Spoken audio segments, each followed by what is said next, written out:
Hello po mga kaibigan, welcome po kayo sa YouTube channel ko. Magbabahagi po ako sa inyo ng mahiwagang dasal at sekretong pangalan ng mga espiritu na makakatulong po sa ating katawan na proteksyon laban sa kapangyarihan ng mga kulam, barang, palipad, hangin, sa kapangyarihan ng mga masamang espiritu, sa kapangyarihan ng mga masamang engkanto, sa kapangyarihan ng mga masamang elemento, sa usog, sa kapangyarihan ng mga aswang, sa sumpa at diskomunyon. Makatulong din ito na panglihis sa bala ng baril at kabal sa patalim. Ang 23 mga tinaguang pangalan ng espiritu ay maganda na protection sa ating katawan. Kapag sa araw ng Martes at Biyernes ay tinatawag po natin sila at hingiin natin na proteksyonan po nila tayo laban sa mga masamang kapangyarihang itim at iligtas po sa lahat ng panganib at sakuna. Proteksyon din ito laban sa masamang tangka ng tao. Proteksyon din sa pag-travel. Panglihis po ito sa hindi inaasahang panganib at sakuna. Proteksyon din ito sa pagtulog na walang masamang espiritu na gagambala po sa ating pagtulog. Nagpapahiwatig din sa atin ang 23 mga espiritu kapag may panganib o may mga masamang espiritu sa paligid. Mararamdaman ng ating katawan ang mga panganib o mga masamang espiritu sa paligid dahil sa kapangyarihan ng 23 mga espiritu na nagbabantay at nagproteksyon po sa atin. Ang gawin lang po ninyo sa araw ng Martes at Biyernes, una, magsindi po kayo ng 3 kandila puti at mag-sign of the cross. Sa ngalan ng Ama, ng Anak at ng Espiritu Santo. Amen. At magdasal po kayo ng isang Ama namin, isang sumasambalataya sa Ama, isang Aba Ginoong Maria at isang luwalhati sa Ama.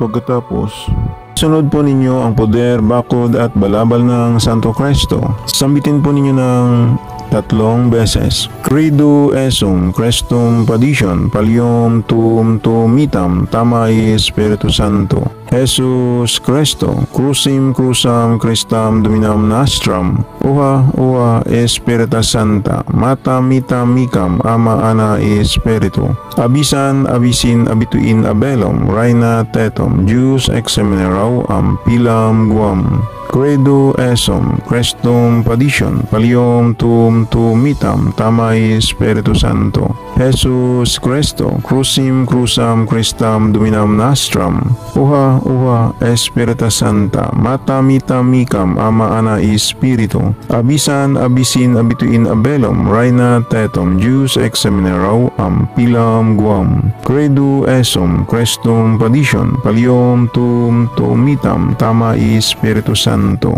Jesus Christo, crucim crucam Christam dominam nostram. Uha Espiritus Santa, mata mita micam ama ana Espiritu. Abisan abisin abituin abelum, reina tetum, Deus exeminarau am pilam guam. Sabay hip ng pakro sa inyong dibdib.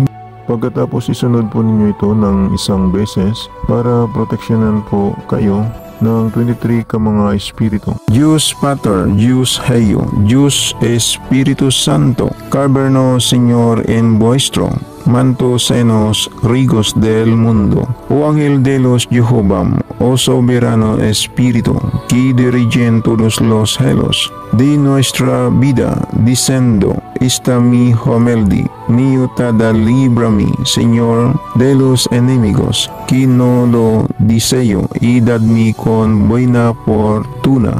Amen. Pagkatapos tawagin po ninyo ang mga pangalan ng mga espiritu na tagabantay po sa inyo at magproteksyon po sa inyo. Ito po, Pokalitam, Losimatam, Saktumatos, Neatorim, Rominatum, Holianum, Imawatum, Saritarum, Burukatum, Lutam, Paitum, Ninatum, Laidatum, Laton, Minglinam, Ombingatum, Pertamatum, Nagbasanum, Dadatum, Lilangatum, Painugatum, Akuma, Niestum.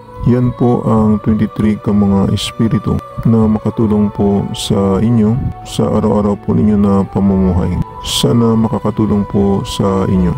Sa Sa mga viewers at subscriber ng Milagro de Santo Cristo, maraming salamat po sa inyong panunood at maraming salamat din po sa pag-follow po ninyo sa aking shop sa Shopee at sa aking Facebook page ng Milagro de Santo Cristo. At mag-subscribe naman po kayo sa YouTube channel ko. Panoorin na lang po ninyo ang second channel ko sa YouTube sa Milagro de Santo Cristo 2. Baka may magustuhan po kayo na mga lamang gamot na magagamit po ninyo. Paalala lang po, ang mga maywagang dasal at orasyon na binabagi ko sa inyo ay gagamitin lang po ninyo sa kabutihan. Gumagana na. Ito hindi na kailangan ng 49 days na dasal. Ang kailangan lang magdasal kayo sa Panginoong Hesus sa gabi bago matulog. At pagkagising ninyo sa umaga magdasal din kayo. Mananalig lang sa Panginoong Hesus para lalong lalakas ang mga pagsambit sa mga mahiwagang orasyon na gagamitin po ninyo. Yan lang po, maraming salamat at God bless sa inyong lahat.